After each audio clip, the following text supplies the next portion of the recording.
नमस्कार, आपके साथ मैं हूं निशा रौतेला और आप देख रहे हैं राजधानी लाइव। तो चलिए राजधानी लाइव की शुरुआत करते हैं राजधानी की इस बड़ी खबर के साथ।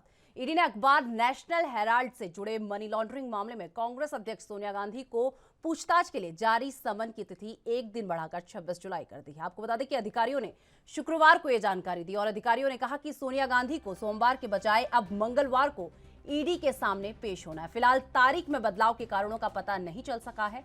कांग्रेस ने सभी सांसदों, एआईसीसी महासचिव और सीडब्ल्यूसी सदस्यों को दिल्ली में होने वाले सत्याग्रह में भाग लेने के लिए कहा है। आपको बता दें कि गांधी से गुरुवार को मामले में पहले दिन 2 घंटे पूछताछ की गई। यह जांच कांग्रेस द्वारा परिवर्तित यंग इंडियन प्राइवेट लिमिटेड में कथित वित्तीय अनियमितताओं से संबंधित है, जिसके पास नेशनल हेराल्ड अखबार का मालिकाना हक है।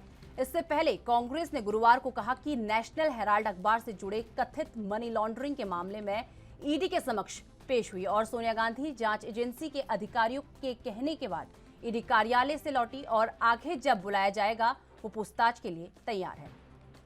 इसके पहले ईडी के सूत्रों का कहना है कि सोनिया गांधी ने स्वास्थ्य कारणों का हवाला देते हुए उन्हें जाने देने का अनुरोध किया था और जिसे मान लिया गया था। आपको बता दें कि कांग्रेस महासचिव जयराम रमेश ने कहा कि ये बात बिल्कुल गलत है कि सोनिया जी ने आग्रह किया कि वो जाना चाहती हैं। सोनिया जी का कहना है कि वो रात में 8-9 बजे तक बैठने के लिए तैयार है और सोनिया राहुल से पूछताछ की कार्रवाई पिछले साल के आखिरी में ईडी द्वारा धन शोधन रोकथाम अधिनियम की आपराधिक धाराओं के तहत एक नया मामला दर्ज करने के बाद शुरू की गई।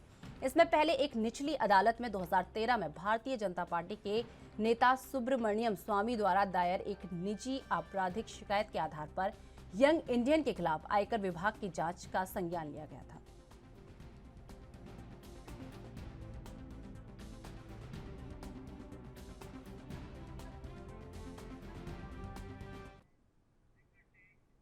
तो इस खबर पर अधिक जानकारी के लिए हमारे संवाददाता राजीव तिवारी हमारे साथ जुड़ चुके हैं। राजीव, जिस तरीके से बात की जाए, सोनिया गांधी को जो है ईडी ने पूछताछ के लिए 26 जुलाई को बुलाया है, एक बार इसे लेकर पूरी अपडेट। देखिए, बिल्कुल सही कहा आपने। यहाँ पर बात करें नेशनल हेराल्ड केस के अंदर जिस तरीके से लगातार कहीं ना कहीं पूछताछ का सिलसिला देखने को मिल रहा था। राहुल गांधी से भी लगातार पिछले 5 दिनों से कहीं ना कहीं पूछताछ की गई थी। 50 घंटे की पूछताछ उनसे भी की जा चुकी है। मगर यहाँ बात करें सोनिया गांधी की, तो सोनिया गांधी को भी ईडी के समक्ष पेश होना पड़ा था। मगर राहुल गांधी और प्रियंका वाड्रा भी जो थी वो भी उनके साथ थी और लगातार कहीं ना कहीं स्वास्थ्य का हवाला देकर उनके साथ रही। मगर यहाँ पर लगातार कहीं ना कहीं जिस तरीके से प्रक्रिया अपनाई गई थी और लगातार कोशिश की गई थी और कहीं ना कहीं अब जिस तरीके से 25 जुलाई को भी कहीं ना कहीं ईडी के समक्ष पेश होने के लिए कहा गया था, मगर उनको एक दिन की और राहत मिल चुकी है। यानी कि 26 जुलाई को अब वो कह सकते हैं ईडी के कार्यालय पेश होंगी और लगातार उनसे जो पूछताछ होगी वो भी जारी रहेगी। मगर कहीं ना कहीं जिस तरीके से पिछले कह सकते हैं देखने को मिली थी, 21 जुलाई को देखने को मिला था कि लगातार कहीं ना कहीं उनसे पूछताछ की गई थी 2 घंटे तक और 2 घंटे के बाद उन्होंने स्वास्थ्य का हवाला देकर जाने का अनुरोध किया था। मगर यहाँ पर बात करें ईडी की, तो ईडी की तरफ से भी वो स्वीकार कर लिया गया था और उनको अगली तारीख को आने के लिए कहा गया था। मगर अब जैसे कल उपस्थित होंगी सोनिया गांधी, तो उनके साथ साथ राहुल गांधी और प्रियंका वाड्रा भी उपस्थित हो सकती हैं और लगातार उनके साथ रहेंगी। और कांग्रेस के तमाम कार्यकर्ताओं की बात करें, चाहे वो कह सकते हैं बड़े नेता हो या फिर छोटे नेता हो, वो भी सत्याग्रह करते हुए नजर आएंगे और लगातार कहीं ना कहीं आवाज उठाई जाएगी कि ईडी के द्वारा जो कार्रवाई की जा रही है वो गलत तरीके से की जा रही है, केंद्र सरकार के इशारे पे की जा रही है और इसी को लेकर प्रदर्शन भी देखने को मिल सकता है। जी राजीव, जिस तरीके से बात की जाए, ये जो पूछताछ हो रही थी ईडी द्वारा सोनिया गांधी से, जो पूछताछ होनी थी वो आज होनी थी, यानी 25 जुलाई को ये पूछताछ होनी थी, लेकिन क्या कारण रहे कि डेट को शिफ्ट किया गया, 26 जुलाई को अभी पूछताछ होगी? देखिए, बिल्कुल सही कहा आपने। ईडी की तरफ से पहले 25 जुलाई दी गई थी सोनिया गांधी को ईडी के समक्ष पेश होने के लिए, वो बढ़ाकर 26 जुलाई कर दी गई।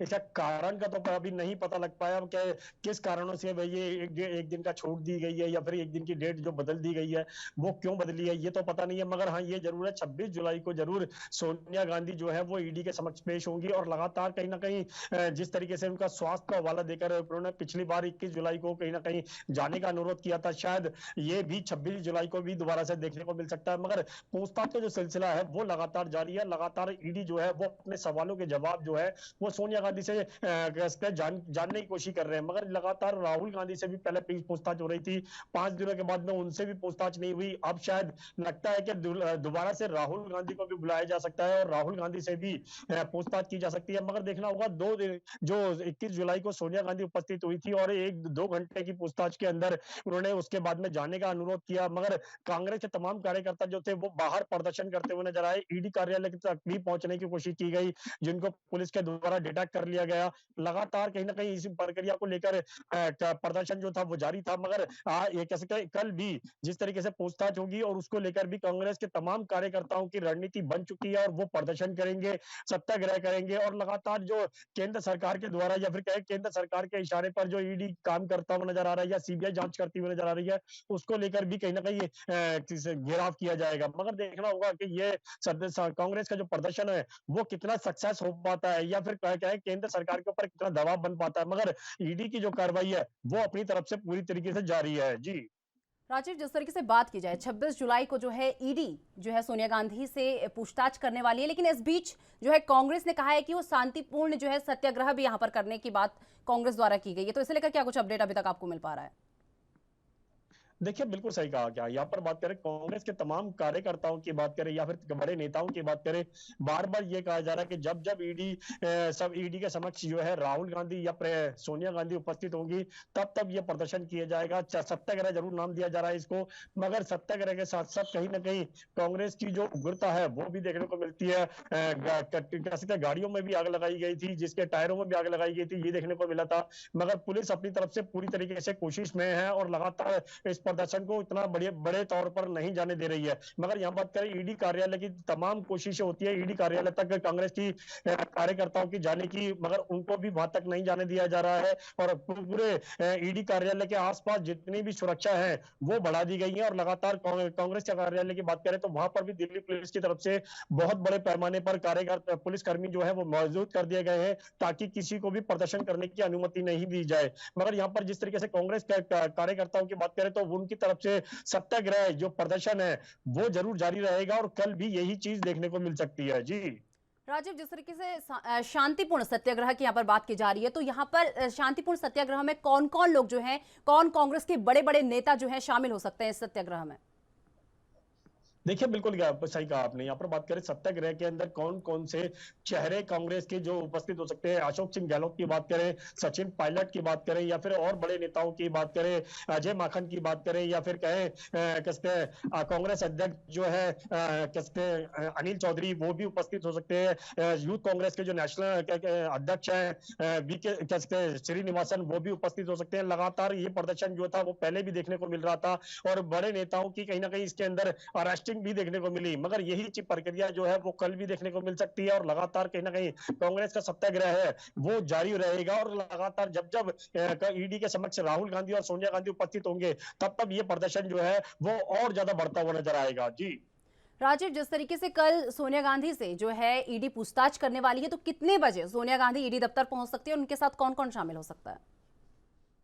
देखिए, बिल्कुल सही कहा आपने। यहाँ पर बात करें सोनिया गांधी को पहले 11 बजे बुलाया गया था, मगर वो 12 बजे के करीब पहुंची थी और 12 बजे के बाद में उनसे सिर्फ 2 घंटे की ही पूछताछ हो पाई। मगर अब कल की बात करें तो यानी 26 जुलाई की बात करें तो 26 जुलाई को भी लगभग वो 11 से 12 बजे के बीच में पहुंचेंगी और कहीं ना कहीं उनसे फिर पूछताछ की जाएगी। मगर 11 जो ईडी की तरफ से जो समय दिया गया है वो पहले भी 11 बजे का दिया गया था, शायद कल का जो समय दिया गया है वो भी 11 बजे का ही दिया गया है। मगर देखना होगा क्या सोनिया गांधी जो है वो कहीं ना कहीं पिछली बार की तरह 12 बजे पहुंचेंगी या फिर 11 बजे पहुंचेंगी। मगर देखना होगा क्या दोबारा से स्वास्थ्य का हवाला देकर शायद वो दोबारा से जानने की कोशिश करेंगी या फिर पूरे दिन बैठकर उनके सवालों का जवाब देती हुई नजर आएंगी। जी तो चलिए, बहुत बहुत धन्यवाद राजीव हमारे साथ जुड़ने के लिए और ये तमाम जानकारी हमारे साथ साझा करने के लिए। तो आपको बता दें कि यूपी में राष्ट्रपति चुनाव में विपक्ष की तरफ से जमकर क्रॉस वोटिंग हुई। आपको बता दें इसका सीधा फायदा एनडीए उम्मीदवार द्रौपदी मुर्मू को हुआ है, जिसके बाद उन्होंने बड़े अंतर से जीत दर्ज की है। मगर अब विपक्ष दलों ने क्रॉस वोटिंग को लेकर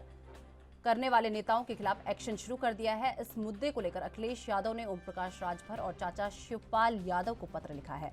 वहीं अब इस मामले को लेकर बताया जा रहा है कि अखिलेश समाजवादी पार्टी में बड़े एक्शन की तैयारी में। आपको बता दें कि पार्टी के सूत्रों की माने तो ओम प्रकाश राजभर और शिवपाल यादव से किनारा करने के बाद अब समाजवादी पार्टी की तैयारी क्रॉस वोटिंग करने वाले 5 विधायकों के खिलाफ एक्शन लिया जाएगा। क्रॉस वोटिंग की चर्चा के बाद इन सभी के खिलाफ एक्शन लिया जा सकता है। जानकारी के अनुसार 26 जुलाई को अखिलेश यादव पार्टी के सीनियर पदाधिकारियों के साथ एक बैठक करने जा रहे हैं। आपको बता दें कि इस बैठक में राष्ट्रपति चुनाव में हुई क्रॉस वोटिंग को लेकर चर्चा होगी, मगर अभी ये बात साफ नहीं हो पाई है कि क्रॉस वोटिंग करने वाले विधायक कौन हैं।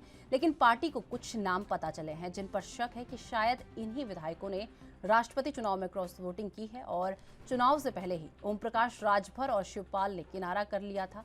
अखिलेश यादव ने दोनों को पत्र में साफ तौर पर लिखा कि उन्हें जहां ज्यादा सम्मान मिले वो वहां जा सकते हैं और विधानसभा चुनाव के बाद से ही अखिलेश यादव और उनके सहयोगी नेताओं के बीच कुछ ठीक नहीं चल रहा था और ओम प्रकाश राजभर लगातार अखिलेश यादव और सपा के खिलाफ बोलने लगे थे। आपको बता दें कि साथ ही चाचा शिवपाल यादव ने भी रुख बदलते हुए नजर आए। इसके बाद अखिलेश ने ओम प्रकाश राजभर और चाचा शिवपाल यादव से नाता तोड़ लिया। तो आपको बता दें कि यूपी में राष्ट्रपति चुनाव में विपक्ष की तरफ से जमकर क्रॉस वोटिंग हुई है और जिसका सीधा फायदा आपको बता दें कि एनडीए उम्मीदवार द्रौपदी मुर्मू को मिला है और जिसके परिणाम भी आपने देख लिए होंगे कि आज द्रौपदी मुर्मू जो है राष्ट्रपति पद की शपथ जो है उनके द्वारा ली जाएगी, क्योंकि इसका बहुत फायदा एक तरीके से एनडीए उम्मीदवार को हुआ है और इसी के साथ बड़े अंतर से उन्होंने जीत जो है दर्ज की है। लेकिन अब बात यह है कि अब बात इस मुद्दे पर आकर रुक गई है कि जिन लोगों ने ये क्रॉस वोटिंग की है उन लोगों पर अब जो है विपक्षी दल जो है बड़ा एक्शन लेने जा रहे हैं। तो जिस तरीके से यूपी में क्रॉस वोटिंग को लेकर एक नाम बड़े ही सुर्खियों में रहा है, ओपी राजभर, ओम प्रकाश राजभर का नाम काफ़ी सुर्खियों में रहा है, क्योंकि सुर्खियों में ये नाम इसलिए रहा है क्योंकि उन्होंने अपना सीधा समर्थन जो है द्रौपदी मुर्मू को यहाँ पर दिया था और द्रौपदी मुर्मू को देने के बाद बीजेपी द्वारा उनको एक इनाम भी दिया गया। जिस तरीके से जैसे ही उन्होंने अपना समर्थन इनको दिया तो उसके एक दिन बाद ही जो है उन्हें वाई कैटेगरी की सुरक्षा भी प्रदान जो है बीजेपी द्वारा कर दी गई थी। तो एक बड़ी मात्रा में हम कह सकते हैं कि बड़ी संख्या में क्रॉस वोटिंग जो है देखने को मिली है और अब जो विपक्षी दल है काफ़ी एक्टिव हो चुके हैं और इसी कड़ी में अखिलेश यादव ने 26 जुलाई को पार्टी के पदाधिकारियों के साथ वो बैठक करने वाले हैं, जिस पर इस क्रॉस वोटिंग में जिन लोगों ने जिन नेताओं ने ये क्रॉस वोटिंग की है उन लोगों के खिलाफ एक्शन लेने की तैयारी में अब अखिलेश यादव जो है दिख रहे हैं। तो बता दें कि यूपी में राष्ट्रपति चुनाव में विपक्ष की तरफ से जमकर क्रॉस वोटिंग हुई है, जिसका सीधा फायदा आपको बता दें कि द्रौपदी मुर्मू को हुआ है। इसके साथ ही बड़े अंतर से द्रौपदी मुर्मू ने जीत दर्ज की है, मगर अब विपक्षी नेताओं ने क्रॉस वोटिंग करने वाले नेताओं के खिलाफ एक्शन शुरू कर दिया और इस मुद्दे को लेकर अखिलेश ने ओम प्रकाश राजभर और चाचा शिवपाल यादव को पत्र लिखा है। वहीं अब इस मामले को लेकर बताया जा रहा है कि ओम प्रकाश राजभर और चाचा शिवपाल यादव को पत्र लिखा है।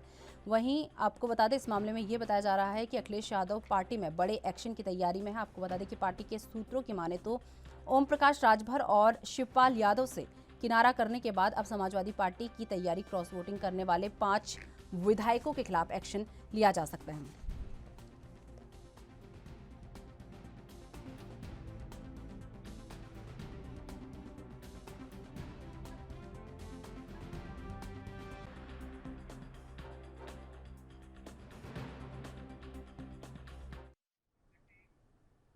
तो इस खबर पर अधिक जानकारी के लिए हमारे साथ हमारे संवाददाता जितेंद्र चौहान हमारे साथ जुड़ चुके हैं। जितेंद्र, राष्ट्रपति चुनाव में जमकर यूपी में क्रॉस वोटिंग हुई है, तो इसे लेकर जो विपक्षी दल हैं अब एक्शन में दिखाई देने लगे हैं। अब उन नेताओं के खिलाफ जो है जिन्होंने क्रॉस वोटिंग की है उनके खिलाफ अब एक्शन जो है विपक्षी दलों द्वारा लिया जाएगा। एक बार पूरी अपडेट। देखिए निशा, बिल्कुल जाहिर सी बात है कि राष्ट्रपति चुनाव में उत्तर प्रदेश में जमकर क्रॉस वोटिंग हुई है। पहले भी ये बात हम लोग बता चुके हैं और कहीं ना कहीं जो क्रॉस वोटिंग हुई उससे समाजवादी पार्टी जो कि उत्तर प्रदेश में विपक्षी पार्टी के तौर पर है वही अब एक्शन में दिखाई दे रही है, जहां पर समाजवादी पार्टी ने जो है शिवपाल यादव और ओम प्रकाश राजभर को किनारा करने का चिट्ठी दी है। तो वहीं अब एक्शन में दोबारा नजर आ रही है और माना ही जा रहा है कि 26 जुलाई यानी कल समाजवादी पार्टी में बैठक बुलाई गई है और बैठक में सभी विधायक और पदाधिकारी मौजूद रहेंगे और ये भी कहा जा रहा है कि 26 जुलाई को जिन विधायकों ने भी क्रॉस वोटिंग की उनके खिलाफ कहीं ना कहीं एक्शन जरूर होगा, उनके खिलाफ भी एक्शन होगा, उनको भी कह सकते हैं कि समाजवादी पार्टी उनसे भी किनारा कर सकती है। तो लगातार जो क्रॉस वोटिंग है, क्योंकि उससे समाजवादी पार्टी जो ये राष्ट्रीय अध्यक्ष है अखिलेश यादव बिल्कुल बौखलाए हुए हैं, क्योंकि जिस तरह से विपक्ष ने एकजुटता दिखाई थी और एकजुटता के साथ यशवंत सिन्हा को खड़ा किया था राष्ट्रपति चुनाव के, लेकिन यशवंत सिन्हा को विपक्ष जीत नहीं दिला पाया था और कहीं ना कहीं उत्तर प्रदेश की जिम्मेदारी समाजवादी पार्टी के ऊपर थी और समाजवादी पार्टी ने उसको बखूबी निभाने की कोशिश की और लगातार कोशिश की थी कि यशवंत सिन्हा को उत्तर प्रदेश से ज्यादा से ज्यादा वोट दिलाया जा रहा है। लेकिन उनकी ही पार्टी के कुछ विधायकों ने माना जा रहा है कि इनकी ही पार्टी के विधायकों ने क्रॉस वोटिंग की थी और क्रॉस वोटिंग में ही जो है यशवंत सिन्हा को वोट कम उत्तर प्रदेश से मिले और कहीं ना कहीं 398 वोट कहे जा सकते हैं, 383 वोट कुल पड़े उत्तर प्रदेश विधानसभा में। तो उससे भी विपक्ष की जो नींदें हैं वो उड़ी हुई है, क्योंकि विपक्ष लगातार समाजवादी पार्टी हो या अन्य पार्टियां वो भारतीय जनता पार्टी के खिलाफ थी और भारतीय जनता पार्टी के खिलाफ मोर्चा खुले हुए हैं। तो उसी में जिस तरह से यशवंत सिन्हा को वोट कम मिले और यशवंत सिन्हा की जो हार हुई है उससे कहीं ना कहीं समाजवादी पार्टी की राष्ट्रीय अध्यक्ष और समाजवादी पार्टी अब एक्शन के मोड में दिखाई दे रही है। तो चलिए जितेंद्र, लगातार आप हमारे साथ बने रहेंगे। तो फिलहाल वक्त चुका एक छोटे से ब्रेक का, ब्रेक के बाद फौरन हाजिर होते हैं।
तो ब्रेक के बाद फिर से आपका स्वागत है। तो यूपी में राष्ट्रपति चुनाव को लेकर हुई क्रॉस वोटिंग को लेकर जो है लगातार हमारे संवाददाता जितेंद्र चौहान हमारे साथ बने हुए हैं। जितेंद्र, जिस तरीके से एक्शन की बात यहां पर की जा रही है कि उनके खिलाफ एक्शन लिया जाएगा जिन्होंने क्रॉस वोटिंग जो है राष्ट्रपति चुनाव के दौरान की है, तो क्या क्या जो है एक्शन इन लोगों के खिलाफ लिए जा सकते हैं? देखिए, बिल्कुल 26 जुलाई को समाजवादी पार्टी ने जो सीनियर लीडर है या यूं कहे पार्टी की जो सीनियर पदाधिकारी है उनकी बैठक बुलाई है और बैठक में जो क्रॉस वोटिंग हुई उस पर कहीं ना कहीं चर्चा की जाएगी और जिन विधायकों पर शक होगा उन विधायकों को पार्टी एक्शन लेगी। हालांकि एक्शन क्या लेगी अभी तक तय नहीं है, लेकिन जहां शिवपाल यादव ओम प्रकाश राजभर को पार्टी ने किनारे करने का काम किया, उनको लेटर थमा दिया है कि वो स्वतंत्र है और जहां उनको सम्मान मिलता है वहां चले जाए। तो वहीं उसी तरह जो विधायक है जिनको पर शक है उससे सीनियर पदाधिकारी के साथ बैठक होगी और बैठक में चर्चा के बाद साफ हो पाएगा कि किन विधायकों के ऊपर शक है। हालांकि अभी तक ये तय नहीं हुआ है कि किन विधायकों ने क्रॉस वोटिंग की है, लेकिन जिन विधायकों के ऊपर शक है उन विधायकों पर नामों पर चर्चा की जाएगी। सीनियर पदाधिकारी वहां पर मौजूद रहेंगे और नाम पता चलते ही उन पर शक होगा तो उनपे कहीं ना कहीं जो राष्ट्रपति चुनाव में क्रॉस वोटिंग की उनके खिलाफ एक्शन लेने का काम करेगी।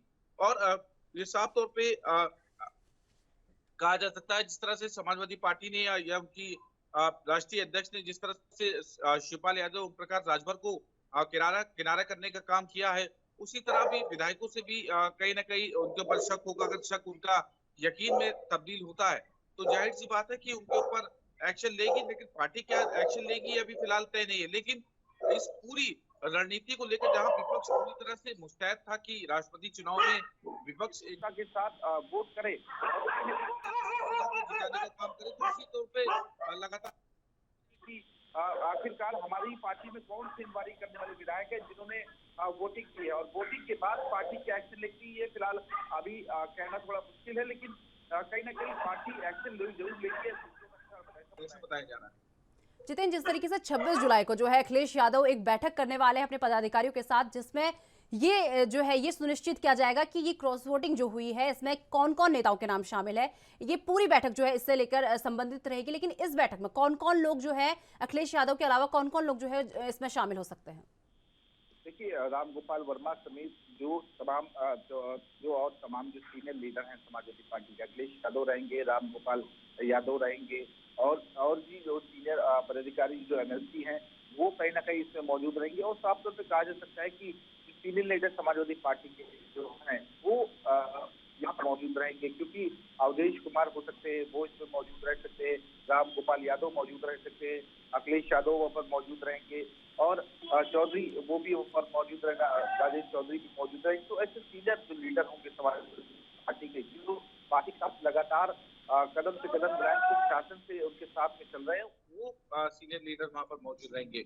और पूरी तरह से यूँ कहें कि जो संगठन अधिकारी वो मौजूद रहेंगे, और उस पर चर्चा की जाएगी। क्या शिवपाल यादव, ओम प्रकाश राजभर ने तो खुली बात कही थी कि उन्होंने वोट द्रौपदी मुर्मू को कर रहे, लेकिन उसके अलावा पार्टी के कौन विधायक है, कौन ऐसे विधायक है जिन्होंने द्रौपदी मुर्मू को वोट किया, यशवंत सिन्हा को वोट नहीं किया। हालांकि पार्टी की बनी थी कि पूरी तरह से कि सभी द्रौपदी मुर्मू को छोड़ या उनको एनडीए को वोट नहीं देगा, यशवंत सिन्हा को वोट देगा, लेकिन उसके बावजूद आखिर एनडीए के उम्मीदवार को क्यों वोट किया गया, इस पर भी चर्चा होगा। और नाम जो है शक होने के बाद अगर यशवंत में बदल जाता है तो उनसे विधायकों से जरूर चर्चा की जाएगी।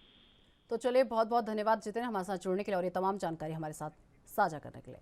तो आपको बता दें कि महाराष्ट्र की नई सरकार ने आरे कॉलोनी में मुंबई मेट्रो 3 कारशेड के निर्माण पर लगी रोक को एक अहम फैसले में हटा लिया है। आपको बता दें ये कॉलोनी पश्चिम उपनगर में एक हरित क्षेत्र है और उप मुख्यमंत्री देवेंद्र फडणवीस ने एक दिन पहले मुंबई में जापान के महावाणिज्य दूत से मुलाकात की थी और उन्हें जापान अंतर्राष्ट्रीय सहयोग एजेंसी से वित्त पोषित परियोजनाओं के क्रियान्वयन की गति तेज करने का आश्वासन दिया था। मुख्यमंत्री एकनाथ शिंदे और उप मुख्यमंत्री देवेंद्र फडणवीस ने संवाददाता सम्मेलन में उपनगर गोरेगांव में आरे कॉलोनी में मेट्रो 3 कारशेड के निर्माण पर 2019 में लगी रोक हटाने की घोषणा की। इसके साथ ही आरे मेट्रो कारशेड का विरोध और तेज हो गया और आरे मेट्रो कारशेड को लेकर आम आदमी पार्टी की तरफ से रविवार को इसका जमकर विरोध प्रदर्शन किया गया। महाराष्ट्र के मुख्यमंत्री एकनाथ शिंदे ने आरे कॉलोनी में मुंबई मेट्रो 3 कारशेड के निर्माण पर लगी रोक हटाई और इस फैसले के बाद मुंबई के आरे इलाके में आम आदमी पार्टी के नेतृत्व में और सामाजिक कार्यकर्ता जो है प्रदर्शन करते हुए दिखे और इसके साथ ही आम आदमी पार्टी ने चेतावनी दी कि आरे में कारशेड नहीं लगाने देंगे और इसके अलावा सामाजिक कार्यकर्ता और संगठन आंदोलन में इसमें शामिल होकर इसका विरोध कर रहे हैं। आपको बता दें कि महाराष्ट्र की नई सरकार ने आरे कॉलोनी में मुंबई मेट्रो 3 कारशेड के निर्माण पर लगी रोक गुरुवार को एक अहम फैसले में हटा लिया है। अब आरे में मेट्रो 3 कारशेड डिपो का निर्माण जल्द ही शुरू होगा और मुख्यमंत्री एकनाथ शिंदे ने गुरुवार को घोषणा की कि सरकार ने काम फिर से शुरू करने की आधिकारिक मंजूरी दे दी है। और इस बीच डिप्टी सीएम देवेंद्र फडणवीस ने पूर्व पर्यावरण मंत्री आदित्य ठाकरे के आरोपों को खारिज कर दिया है। कारशेड के कारण मीठी नदी में बाढ़ आएगी। पिछले सरकार ने आरे की पारिस्थितिक तंत्र को परेशान करने के विरोध में के बाद कारशेड साइट को कांजूर मार्ग में स्थानांतरित कर दिया था। पिछले महीने शपथ लेने के तुरंत बाद घोषणा की कि वो डिपो को वापस लेने जा रही है और गुरुवार को कार्यकर्ताओं से अपील करते हुए शिंदे ने कहा कि निर्माण कार्य कारशेड साइट पर जल्द ही शुरू होगा और आगे और देरी पर्यावरण के अनुकूल परियोजनाओं की लागत को बढ़ाएगी और अंतर्राष्ट्रीय ऋण को प्रभावित करेगी। अतिरिक्त बोझ का असर राज्य की अन्य परियोजनाओं पर भी पड़ेगा। हमने फैसला करने से पहले सभी पहलुओं पर विचार विमर्श किया है।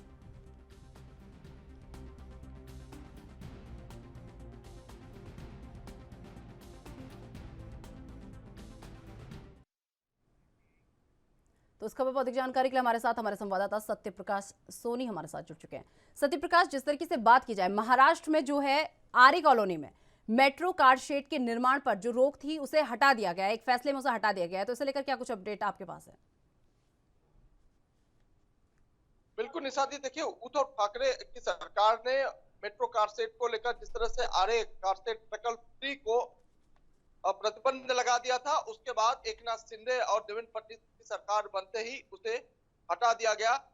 इस निर्बंध को हटाने के साथ ही आम आदमी पार्टी द्वारा मुंबई के आर्य कॉलोनी में लगातार आंदोलन किया जा रहा है और यह मांग की जा रही है कि आर्य कॉलोनी में आर्य कार सेट प्रकल्प 3 को पार्टी सहित तमाम सामाजिक कार्यकर्ता जो है इसका विरोध करते हुए नजर आ रहे हैं। इस पूरे मामले में सत्य प्रकाश, सीएम एकनाथ शिंदे और देवेंद्र फडणवीस का क्या कुछ कहना है? देखिए, एकनाथ शिंदे का सीधे तौर पे कहना है कि आर्य प्रकल्प 3 मेट्रो कार सेट का काम आर्य में हो गई है और इस प्रकल्प के बनने से न सिर्फ मुंबई करो के बाकी अन्य राज्यों के जो लोग हैं वो मुंबई में आएंगे, इसका सफर कर पाएंगे और इसके अलावा तमाम जो सुविधा मिलेगी वो बेहद अच्छी होगी। इस बीच देवेंद्र फडणवीस ने भी कहा है कि आर्य प्रकल्प 3 को लेकर जिस तरह से पेड़ों की कटाई हुई थी, अब आगे से कटाई नहीं होगी, क्योंकि सुप्रीम कोर्ट ने भी इस पूरे मामले में रोक लगाई थी। उसके बाद यह जो पेड़ों की कटाई रोक दी गई थी, लेकिन भारतीय जनता पार्टी की सरकार एक बार फिर से आने के बाद जो है ये बता दिया गया है कि पेड़ों की कटाई नहीं होगी। लेकिन जिस तरह से लगातार सामाजिक संस्थाएं, पर्यावरण प्रेमी और आम आदमी पार्टी सहित तमाम सैनिक जो इसका विरोध कर रहा है, वो इस तरह का विरोध न करे। लिहाजा उन्होंने मुंबई पुलिस को भी आदेश दे दिया कि इस तरह का अगर कोई लगातार विरोध करता है तो उनके ऊपर कार्रवाई करे। इसी को देखते हुए मुंबई पुलिस की तरफ से कल देर शाम 100 से ज्यादा लोगों को नोटिस दी गई है कि आप अगर आर्य कॉलोनी में आर्य कार सेट का विरोध करते हैं तो आपके ऊपर कानूनी कार्रवाई की जाएगी। जी सत्य प्रकाश, जिस तरीके से देखा गया है इस पूरे मामले को लेकर आम आदमी पार्टी जो है विरोध प्रदर्शन कर रही है, और उनके विरोध प्रदर्शन में कौन कौन से सामाजिक संगठन जो है उनके साथ शामिल है इस विरोध प्रदर्शन में? देखिए, हर रविवार को मुंबई के आर्य कॉलोनी में मेट्रो कार सेट जहाँ से शुरू होने वाला है, वहाँ पे तमाम जो है सामाजिक कार्यकर्ता, इसके अलावा वन्य प्रेमी, उसके बाद आदिवासी संगठन, सैनिक, एनसीपी, कांग्रेस, तमाम मिली जुली लोग जो है वहाँ पहुँचते हैं और 2 से 3 घंटे तक जमकर विरोध प्रदर्शन करते हैं। लेकिन मुंबई पुलिस के लिए वो मुश्किल होता है क्योंकि तमाम लोगों को जो है नियंत्रित करना। ऐसे में मुंबई पुलिस के तमाम जो है तैनाती वहाँ हमेशा रहती है, क्योंकि आए दिन जो है तमाम पर्यावरण प्रेमी इसका विरोध कर रहे हैं।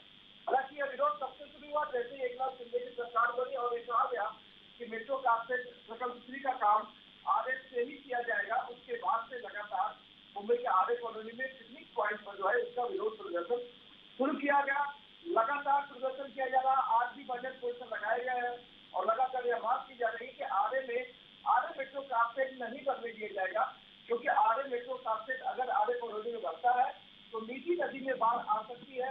अगर मीठी नदी में बाढ़ आती है तो मुंबई में पानी पानी हो जाएगा। यानी कि कहीं कहीं ये हवाला दिया जा रहा है कि बरसात के समय जो स्थिति बेहद दयनीय हो जाएगी, इसलिए मेट्रो कार सेट प्रकल्प यहाँ नहीं लगाना चाहिए।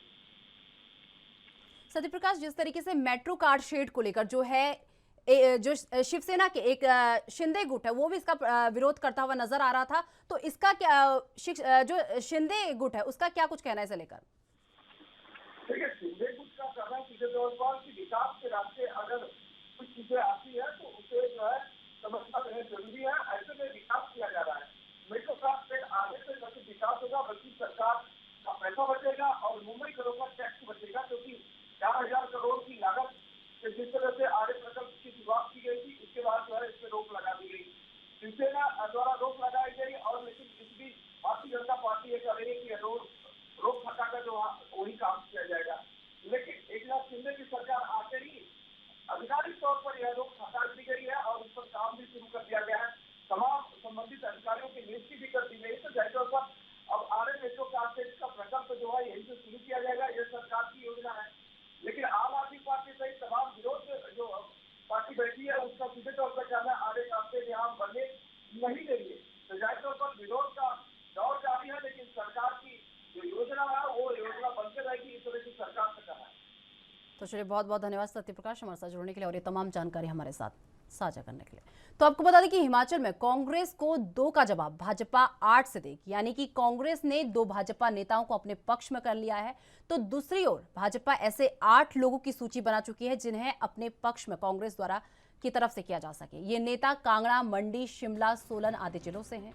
आपको बता दें कि कांग्रेस को बड़े झटके देकर भाजपा डैमेज कंट्रोल की तैयारी में जुट गई है। असंतुष्ट चल रहे कांग्रेस नेताओं को भाजपा में मिलाने के लिए कसरत अब तेज हो गई है। सत्तारूढ़ दल भाजपा हिमाचल प्रदेश विधानसभा चुनाव से पहले कांग्रेस के नहले पर दहला फेंकने की तैयारी में है। खुद भाजपा के राष्ट्रीय उपाध्यक्ष सौदान सिंह जो है फील्ड में उतरकर तमाम चीजों का जायजा ले रहे हैं। ये मालूम किया जा रहा है कि कांग्रेस में ऐसे कौन कौन बड़े नेता हैं जो नाराज चल रहे हैं और जिन्हें अपने पाले में किया जा सके। नजर तो ऐसे बड़े नेताओं पर भी है जो वर्तमान में चुने हुए नुमाइंदे हैं। आपको बता दें कि राज्य विधानसभा चुनाव से पहले कांग्रेस ने भाजपा के 2 नेताओं को अपने में मिलाकर कड़ी चुनौती पैदा कर दी है। इसमें एक भाजपा के पूर्व प्रदेशाध्यक्ष खीमी राम है, तो दूसरी ओर ठियोग से भाजपा नेत्री और पूर्व भाजपा विधायक दिवंगत राकेश वर्मा की पत्नी इंदु वर्मा है। आपको बता दें इससे भाजपा में एक अलग तरीके की हलचल पैदा हो गई है। कांग्रेस दोनों ही नेताओं की एंट्री भुनाने में लगी है। खीमीराम और इंदु वर्मा ठियोग से कांग्रेस टिकट के लिए भी दावेदारी में है। ये अलग बात है कि दोनों हलकों में कांग्रेस को एक करना भी कांग्रेस की बड़ी चुनौती होगी। इन दोनों ही सीटों पर कांग्रेस को भी भीतर घात रोकना होगा। हिमाचल प्रदेश भाजपा ने विधानसभा क्षेत्रवार ऐसे कुछ कांग्रेस नेताओं की सूची बना ली है जिसको जल्द ही भाजपा में शामिल किया जाना है और बहुत से लोग कांग्रेस से भाजपा में आने की तैयारी पर बैठे हैं।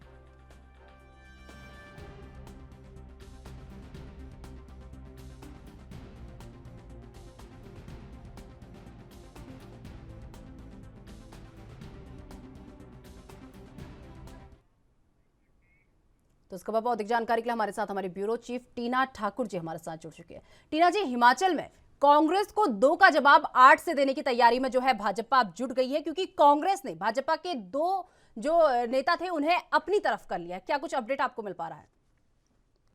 जी बिल्कुल, जो पिछले दिनों जो 2 बड़े नेता हैं भाजपा के वो कांग्रेस में शामिल हुए हैं और ऐसे में जो माना जा रहा है भाजपा ये मान के चल रही है कि अगर नेताओं का जनाधार एक तरफ लेकिन कार्यकर्ताओं का मानसिक संबल है या मानसिक मनोबल है वो इस तरह की घटनाओं से या इस तरह की चीजों से टूटता है। कहीं ना कहीं कार्यकर्ता मान बैठता है कि जो उनसे जुड़ा कार्यकर्ता होता है नेताओं से, कहीं ना कहीं भाजपा में कुछ कमी है, इसीलिए कांग्रेस में ये बड़े नेता शामिल हुए हैं। क्योंकि खीमीराम एक बड़ा नाम है, प्रदेश अध्यक्ष वो रह चुके हैं, विधानसभा उपाध्यक्ष वो रह चुके हैं और इसके अलावा कैबिनेट मंत्री वो रह चुके हैं, काफी अच्छी पोस्टों पे भाजपा में वो रह चुके हैं। लेकिन पिछले काफी लंबे समय से वो नाराज चल रहे थे। 2012 के चुनाव हारने के बाद 2017 में उनका टिकट जो काट दिया था भाजपा ने, उसके बाद से ही वो नाराज चल रहे थे और लगातार बगावत का वो झंडा बुलंद किए थे। तो ऐसे में जो भाजपा है, भाजपा ने भी तैयारी की है, जो कांग्रेस से असंतुष्ट है क्योंकि सबको टिकट देना कांग्रेस के लिए भी पॉसिबल नहीं है। तो ऐसे में जो कांग्रेस से नाराज चल रहे हैं, जो टिकट की चाह रख रहे हैं और बड़े नेता हैं, बड़े नाम है, बड़ा जो उन्होंने जिम्मेदारी कांग्रेस में निभाई है, ऐसे लोगों की सूची भाजपा बनाने में लग गई है और आने वाले दिनों में एक जो बड़ा कार्यक्रम के जरिए जो ऐसे कुछ बड़े नाम है, बड़े चेहरे हैं कांग्रेस के, वो भाजपा में वैसे शामिल कराने की जो रूपरेखा है वो भाजपा बनाने की कवायद में लगी हुई है इस वक्त। जी टीना जी, जिस तरीके से भाजपा 8 लोगों को अपने पक्ष में करने की तैयारी में यहाँ पर लगी है, यानी कि 2 का जवाब अब 8 से भाजपा यहाँ पर देगी, तो कौन कौन लोग इस सूची में, किन किन लोगों का नाम शामिल किया गया भाजपा द्वारा? जी देखिए, अभी जैसे जिस तरह पिछले दिनों बात चली थी, जो वर्तमान में जो विधायक है कांग्रेस से अनिरुद्ध सिंह है और रोहित ठाकुर है जुब्बल कोटखाई से, और इसी तरह कुछ चेहरे हैं जैसे कौल सिंह है द्रंग से। तो इस तरह जो बड़े चेहरे हैं वो माना जा रहा था कि भाजपा के संपर्क में हैं और आने वाले दिनों में वो भाजपा ज्वाइन कर सकते हैं। और इसमें एक बड़ा जो चेहरा था कांगड़ा क्षेत्र से, वो सुधीर शर्मा थे और कहा जा रहा था कि सुधीर शर्मा काफी समय से नाराज चल रहे हैं। 2017 के बाद, अपनी हार के बाद जो विधानसभा के उपचुनाव हुए थे उनमें उन्होंने लड़ने से इनकार कर दिया था। तो ऐसे में भाजपा मान के चल रही थी कि बड़ा चेहरा है, कैबिनेट मंत्री वो रह चुके हैं पिछले ओवर में और वो शामिल हो सकते हैं भाजपा में। लेकिन भाजपा के जो अपने लोग हैं उनकी एंट्री पर वो रोक लगाए हुए हैं, क्योंकि कांगड़ा सबसे बड़ा जिला और ऐसे में भाजपा अपने नेताओं को भी नाराज नहीं करना चाहती। तो ऐसे में सारे जो समीकरण है उस पर भाजपा काम कर रही है कि अपने नेता भी नाराज ना हो और कांग्रेस के जो बड़े चेहरे वो भी शामिल हो जाए। तो ऐसे में जो पूर्व विधायक रह चुके हैं, वर्तमान में जो विधायक है, लगातार उनके संपर्क में भाजपा है और ये जोड़ तोड़ की कोशिश करने की कोशिश कर रही है, ताकि जो कांग्रेस ने उनको डैमेज दिया है उसको कंट्रोल किया जा सके और अपना नाम जो है भाजपा कार्यकर्ताओं में और कांग्रेस के कार्यकर्ताओं में बनाया जा सके कि नहीं, भाजपा में अभी भी सब कुछ ठीक है और भाजपा में भी लोग आना चाहते हैं। टीना जी, इस पूरे मामले को लेकर भाजपा के राष्ट्रीय उपाध्यक्ष का क्या कुछ कहना है? जी देखिए, राष्ट्रीय उपाध्यक्ष जो सदानंद सिंह है वो खुद यहाँ पे कमान संभाले हुए हैं। जैसे ही यहाँ पे इंदु वर्मा और खिमीराम ने भाजपा ज्वाइन की थी, वो तुरंत दिल्ली से हिमाचल पहुंचे और यहाँ पे उन्होंने लगातार मीटिंग की, बैठकें की और जो उनको कमियां लगी भाजपा के अंदर, क्योंकि जो रणनीति भाजपा ने बना रखी थी उसके अंदर उन्होंने काफी चीजों के अंदर भाजपा को जो प्रदेश अध्यक्ष उनको टोका भी कि ये चीजें यहाँ पे सही होनी चाहिए और ये चीजें यहाँ पर इस तरह से नहीं होनी चाहिए।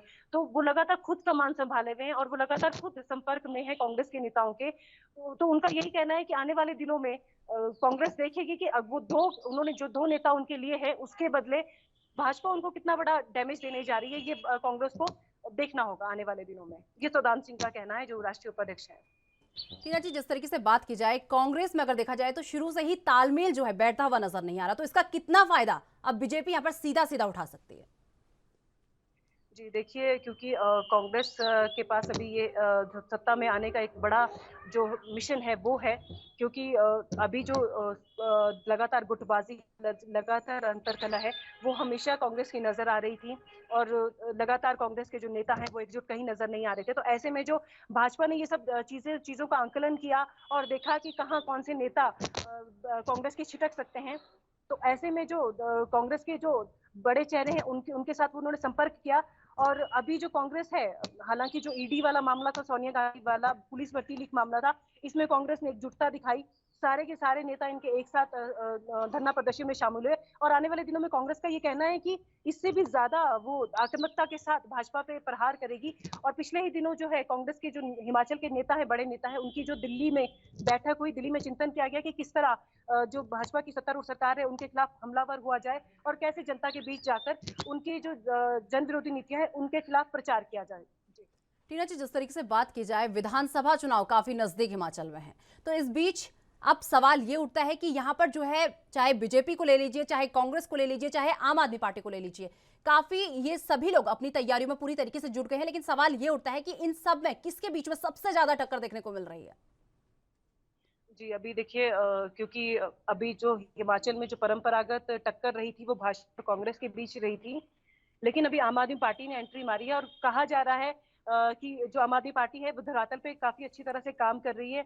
आज भी सोलन में राष्ट्रीय संयोजक अरविंद केजरीवाल पहुंचेंगे और जो पंचायत के जो पदाधिकारी हैं उनको शपथ दिलाएंगे।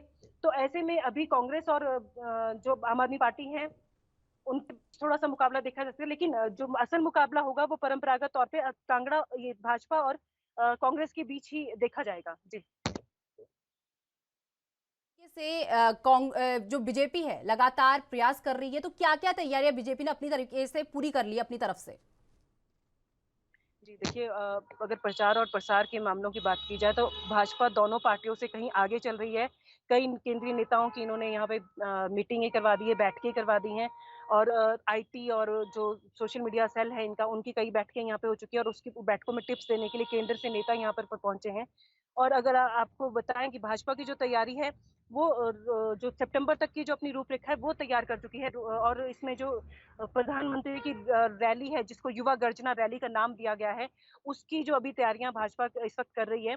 और जो भाजपा है इस वक्त जो सारी जो प्रचार और प्रसार में सारा का सारा जोर वो वहां पे लगाई है। लगातार प्रकोष्ठों की यहाँ पर बैठकें हो रही हैं और लगातार जितने प्रकोष्ठ थे उनको एक्टिव किया जा रहा है, चाहे वो कर्मचारी प्रकोष्ठ है, चाहे एनजीओ है, चाहे जो पूर्व कर्मचारी से संबंधित था, सारे के सारे प्रकोष्ठों को भाजपा एक्टिव कर चुकी है। क्योंकि इस वक्त सबसे ज्यादा अगर कड़ी चुनौती भाजपा के सामने वो मिशन रिपीट है और उसको लेकर वो किसी भी तरह की कोताही नहीं बरतना चाहती, इसीलिए वो दोनों पार्टियों से कहीं आगे प्रचार और प्रसार में इस वक्त नजर आ रही है।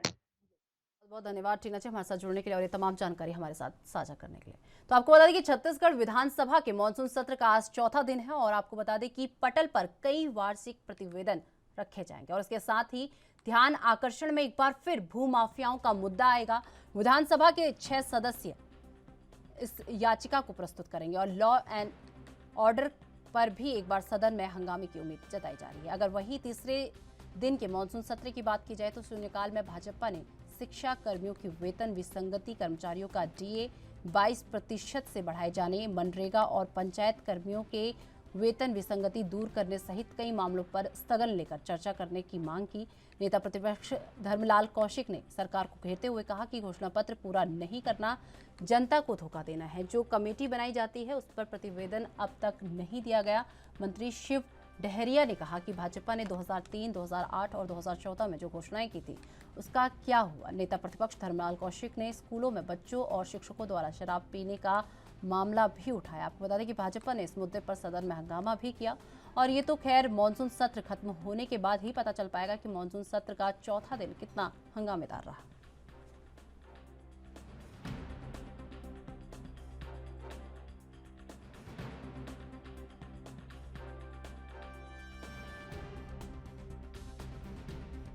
तो इस खबर पर अधिक जानकारी के लिए हमारे साथ हमारी ब्यूरो चीफ स्वाति कौशिक जी छत्तीसगढ़ से हमारे साथ जुड़ चुकी है। स्वाति जी, विधानसभा के मानसून सत्र का आज जो है चौथा दिन है, तो इसे लेकर एक बार पूरी अपडेट।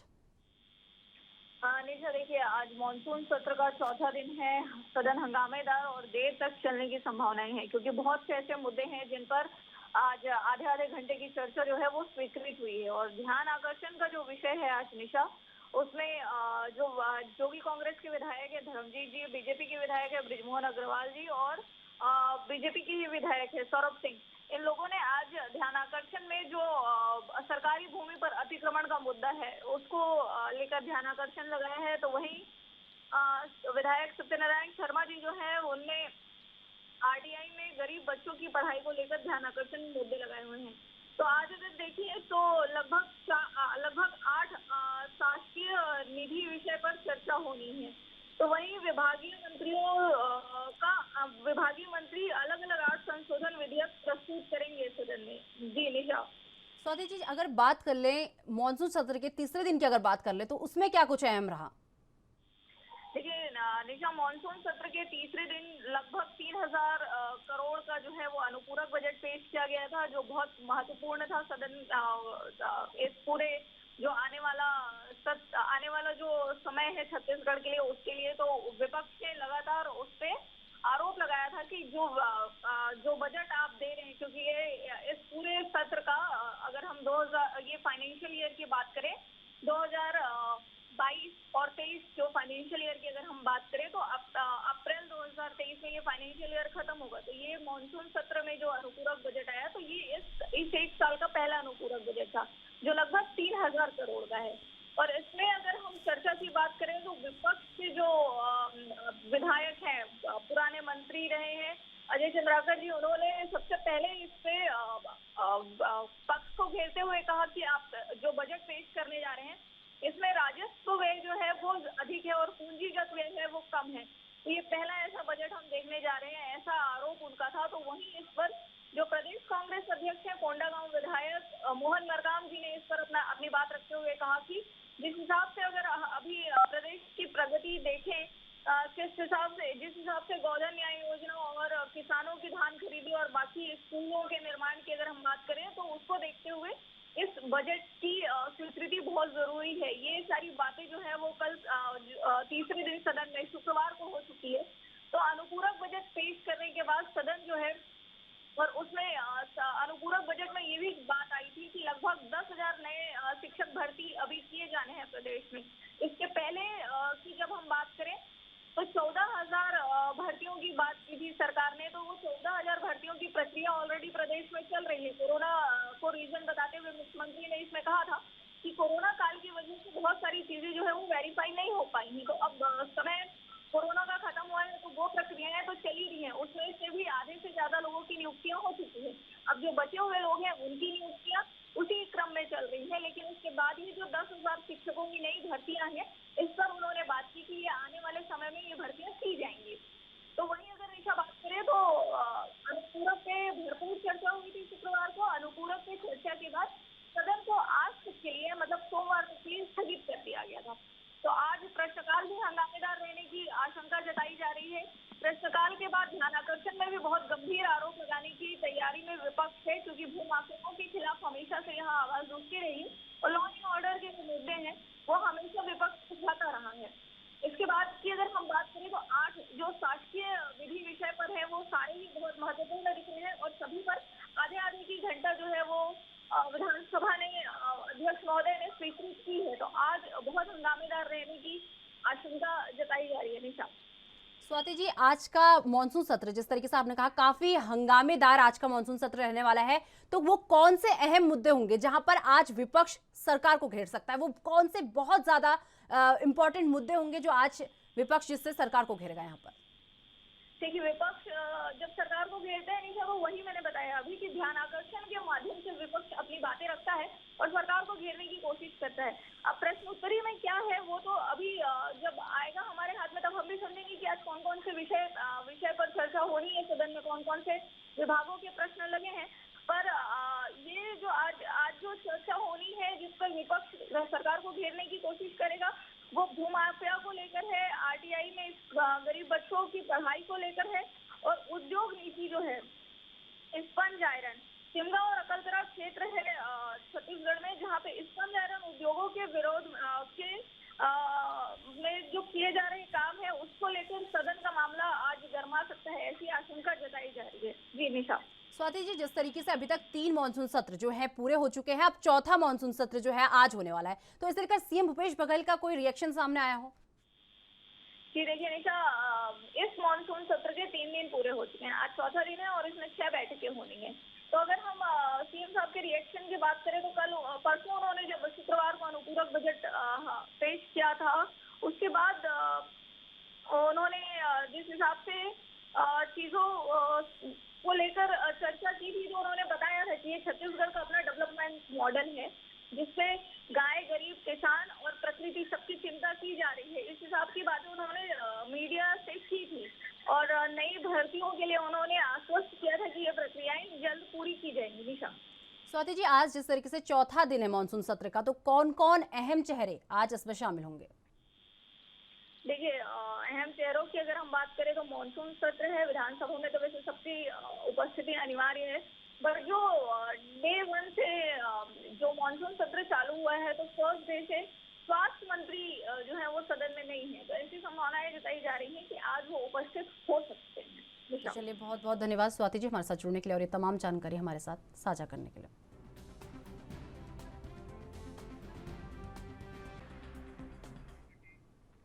उत्तराखंड में 24 घंटे के भीतर कोरोना के 142 नए मरीज सामने आए हैं, जबकि 38 मरीज स्वस्थ होकर अपने घर वापस लौटे हैं। इसके साथ ही एक्टिव केसों की संख्या बढ़कर 1140 पर पहुंच गई और पिछले 24 घंटे में किसी भी मरीज की मौत नहीं हुई। प्रदेश में सैंपल पॉजिटिविटी रेट की बात करें तो 13.45% है। उत्तराखंड स्वास्थ्य विभाग के मुताबिक 1 जनवरी 2022 से लेकर अभी तक प्रदेश में 95,950 मामले सामने आए हैं, जिसमें से 91,113 मरीज स्वस्थ हो गए हैं। कोरोना मरीजों की रिकवरी रेट 94.96% है। वहीं इस साल अब तक 286 मरीजों की मौत हुई है। अगर जिलेवार आंकड़ों की पर नजर डालें तो आपको बता दें कि 24 घंटे में देहरादून में 94 केस सामने आए हैं, तो वहीं हरिद्वार में 6, नैनीताल में 15 कोरोना के केस मिले हैं और अल्मोड़ा में 2, चमोली में 1, चंपावत में 1, पौड़ी गढ़वाल में 2, टिहरी में 7, उधम सिंह नगर में 3 और उत्तरकाशी में 11 कोरोना मरीज मिले हैं। वहीं बागेश्वर, पिथौरागढ़ और रुद्रप्रयाग में आज कोई भी केस नहीं मिला है। अभी तक कुल 86,08,042 लोग फुल वैक्सीनेट हो चुके हैं और 3 जनवरी से शुरू हुए 15 से 17 साल के बच्चों के टीकाकरण में अभी तक 4,45,131 बच्चों का फुल वैक्सीनेट इन्हें कर दिया गया है, जबकि 5,28,228 बच्चों को पहली डोज लग चुकी है।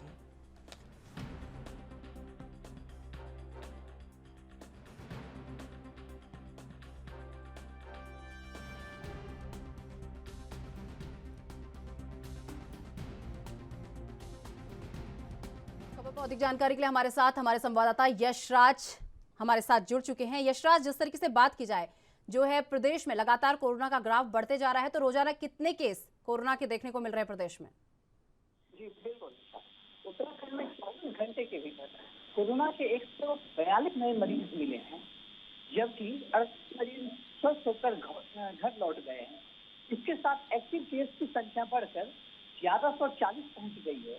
पिछले 24 घंटे में किसी भी मरीजों की मौत नहीं हुई है। प्रदेश में सैंपल पॉजिटिविटी रेट की बात करें तो 13.45% रेट है। साथ ही साथ मैं आपको बताना चाह रहा हूँ कि उत्तराखंड स्वास्थ्य विभाग के मुताबिक 1 जनवरी 2022 से लेकर अभी तक प्रदेश में 95,950 मामले सामने आ चुके हैं, जिसमें से 91,113 मरीज स्वस्थ हो चुके हैं। और साथ ही साथ यदि रिकवरी रेट की बात की जाए तो 94.96% रिकवरी रेट है। वहीं इस साल अब तक 286 मरीजों की मौत भी हो चुकी है। जी निशा। यशराज, जिस तरीके से बात की जाए कोरोना का लगातार ग्राफ जो है यहाँ पर बढ़ता हुआ नजर आ रहा है, तो इसी कड़ी में अगर बात की जाए तो सबसे ज्यादा केस जो है उत्तराखंड में किस जिले में देखने को मिल रहे हैं? बिल्कुल, यदि जिलेवार आप बात करें कोरोना की, तो यदि आंकड़ों पर नजर डालें तो 24 घंटे में देहरादून में 94 कोरोना केस मिले हैं। वहीं हरिद्वार में 6, नैनीताल में 15 कोरोना मरीज मिले हैं। अल्मोड़ा में 2, चमोली में 1, चंपावत में 1, पौड़ी गढ़वाल में 2, टिहरी में 7, उधम सिंह नगर में 3 और उत्तरकाशी में 11 कोरोना मरीज मिले हैं। वहीं बागेश्वर, पिथौरागढ़ और रुद्रप्रयाग में कोई भी केस नहीं मिले हैं। यानी यदि बात की जाए कि सबसे ज्यादा कोरोना केस किस डिस्ट्रिक्ट में कहां पर मिले हैं, तो वो देहरादून में टोटल 94 कोरोना केस मिले हैं। जी निशा। यशराज, अगर बात की जाए वैक्सीनेशन को लेकर, अगर यहाँ पर बात करें तो कितना प्रतिशत वैक्सीनेशन जो है उत्तराखंड में हो चुका है और कौन कौन से जिले जो हैं वैक्सीनेशन जहां पर नहीं हो पाया हो, एक बार इसे लेकर पूरी अपडेट। जी बिल्कुल, अभी तक कुल 8,60,08,08,42 लोग वैक्सीनेट हो चुके हैं। वहीं अगर 3 जनवरी से शुरू हुए 15 से 17 साल के बच्चों के टीकाकरण में अभी तक 4,45,121 बच्चों को फुल वैक्सीनेशन का डोज दे दिया गया है, जबकि 5,28,728 बच्चों को पहले डोज में ही टीका लग गया था। और यदि बात की जाए हर एक डिस्ट्रिक्ट की, जैसे देहरादून, बागेश्वर, पिथौरागढ़ की बात की जाए, चंपावत, उधम सिंह नगर, टिहरी, पौड़ी गढ़वाल, तो वहाँ पर बूस्टर डोज भी चल रहा है। बूस्टर डोज भी सरकार द्वारा लगाया जा रहा है और बूस्टर डोज के विषय में लोगों में अभी भी कई भ्रांतियां भी है और लोग सजग भी नहीं दिख रहे हैं। एक तो बूस्टर डोज नहीं लगवा रहे हैं, तो वही सरकार बूस्टर डोज को लगवाने के लिए कई तरह की तैयारियां कर रही हैं, लोगों को जागरूक कर रही हैं कि बूस्टर डोज ये ऐसा डोज नहीं है जिसको लगाने से आपकी तबीयत खराब होगी, आपको कोई परेशानी होगी, बल्कि आपके इम्यून सिस्टम को और भी अधिक मजबूत करेगा। तो इसी तरीके से यहाँ पर वैक्सीनेशन की भी प्रक्रिया काफी अच्छे से चल रही है। जी निशा। यशराज, जिस तरीके से बात की जाए लगातार कोरोना का ग्राफ जो है प्रदेश में बढ़ता जा रहा है, इसी बीच जो लोग बाहर से प्रदेश के अंदर आ रहे हैं, जिस तरीके से कांवड़ यात्रा जो है लगातार शुरू हुई है, कांवड़िए जो है लगातार प्रदेश का दौरा कर रहे हैं, क्योंकि उत्तराखंड से होते हुए कांवड़िए जो है गुजरते हैं, हरिद्वार से उज्जैन लेते हैं। तो इन लोगों को लेकर प्रशासन द्वारा क्या क्या तैयारी की गई है? क्या इन्हें कोई टेस्ट करवाने के लिए कहा गया है? क्या कुछ अपडेट इन लोगों को लेकर मिल पा रहा है? जी बिल्कुल, जैसा कि देखा जाए कि अभी कांवड़ यात्रा चल रहा है और कांवड़ यात्रा अभी पिच पर चल रहा है। आने वाली ये 7 दिन काफी पिच पर कांवड़ यात्रा रहते हैं। अभी सिर्फ उत्तराखंड के हर एक जगह से लोग घर की पौड़ी में आकर स्नान करते हैं और गंगा जल ले जा करके भोले बाबा का अभिषेक करते हैं। और साथ ही साथ आज सोमवारी भी है। लेकिन यदि बात की जाए पूरे उत्तराखंड की और बाहरी स्टेट जैसे दिल्ली की हो गई, यूपी से हो गए, तो अभी दिल्ली यूपी से आने वाले कांवड़ यात्रियों की संख्या काफी अधिक है। ट्रेनों में, बसों में लोगों को सीट नहीं मिलती, इतनी संख्या में कांवड़ यात्री आ रहे हैं। वहीं प्रशासन भी अभी अलर्ट मोड पर देख रहा है। प्रशासन ने सारी तैयारियां पूरी करनी है, स्वास्थ्य विभाग ने भी सारी तैयारियां पूरी करनी है, जिनमें भी ऐसा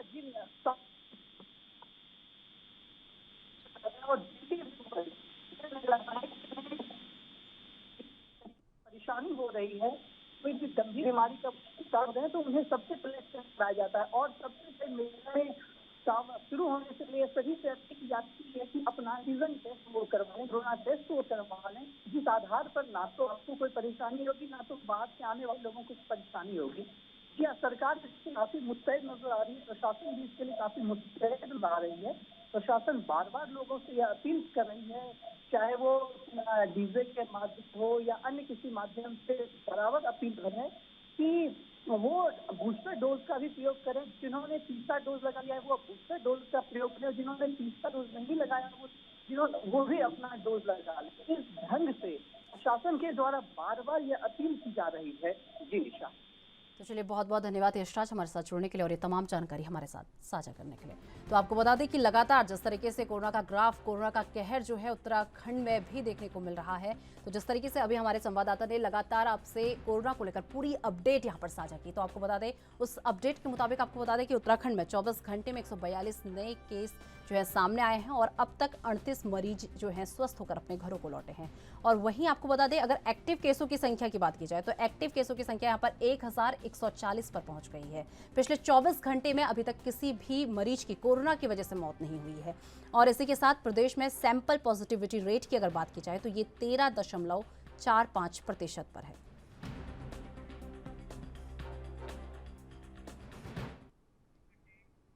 तो फिलहाल मेरे साथ राजधानी लाइव में बस इतना ही। मुझे दीजिए इजाजत। नमस्कार।